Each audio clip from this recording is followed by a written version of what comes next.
Hi everyone, welcome back to the channel. If you're new here, I'm LaRita, and I'm going to talk to you today about if you have applied for public service loan forgiveness under the Pslf program.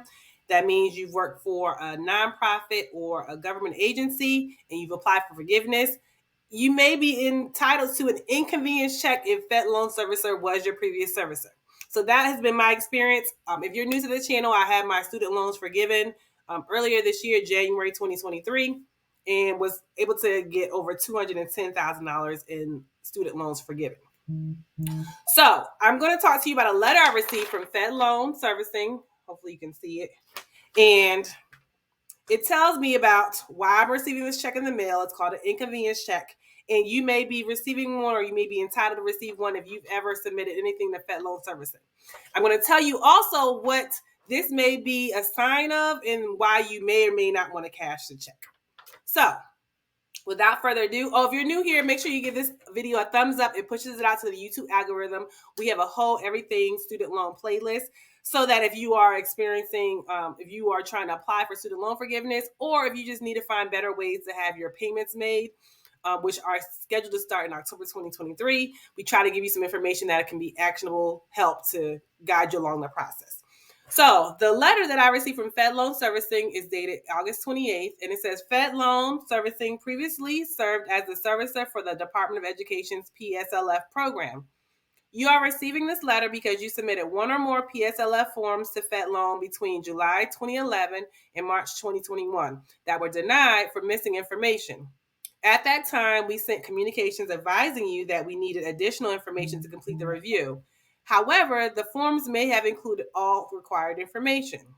So basically saying, like, we asked y'all to send something and y'all, because it says it was missing, which could have delayed you having your loans forgiven earlier.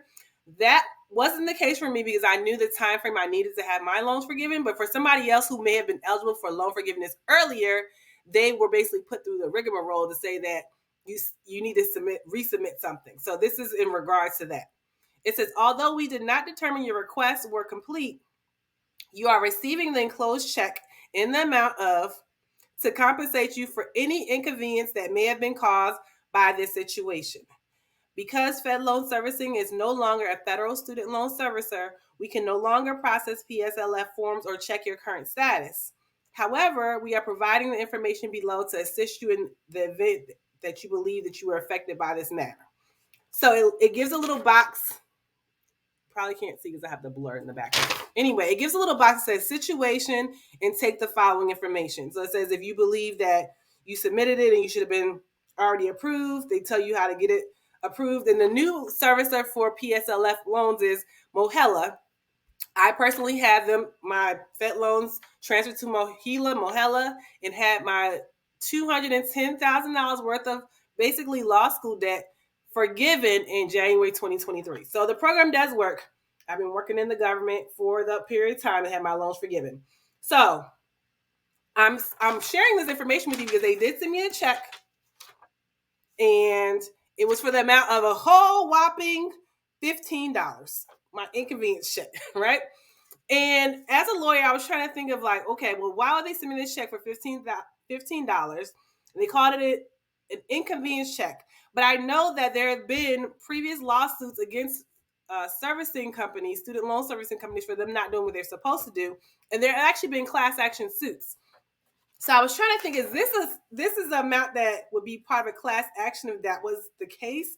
And would cashing this check basically forfeit me from being able to participate in a future class action?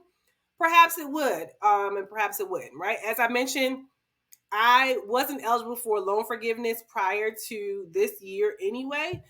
So this didn't really hold me up from getting things done. Now, when you have a class action suit, it basically shows some kind of harm done to the parties. I wasn't necessarily harmed in the sense that it didn't prevent me from having my loans forgiven when they were supposed to. Somebody else might have had that be the case, though. And this $15 inconvenience check would not be the only amount that they would be entitled to. However, it could interfere to say that if they went through with a class action suit and the person was a part of that class action, Fed loans can say, well, we already compensated them for their harm when we sent them this $15 inconvenience check and they cashed it. So I'm not saying that's the case, but I'm saying that that's what my little antennas went up, my legal antennas went up to say, what could cashing this check implicate for me and for other people? So share in the comment section, did you also receive this check? If you received it, did you cash it? I know that unfortunately it's hard to trust companies, and a lot of the time these student loan servicing companies, it's hard to trust them and try to rely on what they're saying information as the truth. Of course, $15 is not going to make or break me, and I'm in no rush to necessarily cash it. But it basically lets people know that yes, there have been some hiccups in the process. Now, for those of you who are still proceeding and trying to get your loans forgiven, Muhila is now the student loan servicer that will be doing your processing of your request for the forgiveness. And as I said, I've had mine personally forgiven, so I know it works.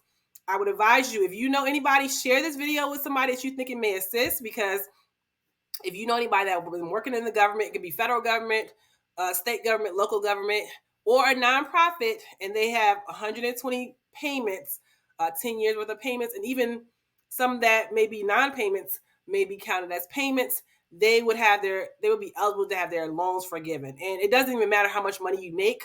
I know there was a cap when Biden had a previous widespread loan forgiveness. There's no cap on the public service loan forgiveness as far as how much you make a year. So you can make as much as you want a year, as long as you work for a government or nonprofit. You can have your student loans forgiven, and there's no cap on the forgiveness amount either. As I mentioned, personally, it was for $210,000 for me.